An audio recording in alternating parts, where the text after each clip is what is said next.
Jeshi la polisi nchini Iran baada ya kutangaza katika baadhi ya maeneo kwa ulinzi wa raia unapaswa kuimarishwa zaidi, limepokea mwitikio mkubwa kutoka kwa wananchi ambao wamejitokeza kwa wingi kujiandikisha ili kushiriki katika ulinzi wa maeneo yao, na hatua hiyo imeonekana kama ishara ya uzalendo kwa upande wa wananchi wengi sana ambao wametaka kuhakikisha kwamba usalama wa jamii zao unalindwa katika kipindi hiki cha tahadhari ya kiusalama.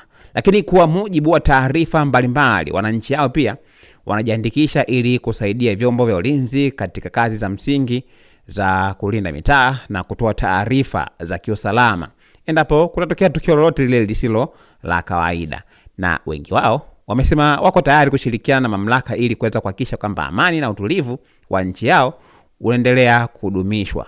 Ikumbukwe kuwa katika taifa hilo vijana wengi zaidi tayari wana uzoefu wa mafunzo ya kijeshi kutokana na mfumo wa huduma ya lazima ya kijeshi.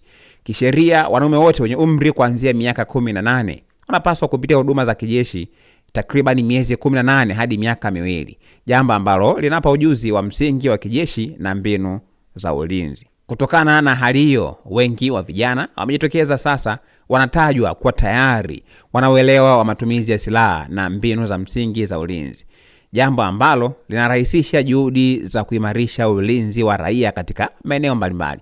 Lakini serikali na vyombo vya usalama vinaendelea kusisitiza kuwa ushiriki wa wananchi katika ulinzi wa jamii ni muhimu, lakini lazima ufanyike kwa kufuata sheria, taratibu na usimamizi wa vyombo rasmi vya dola.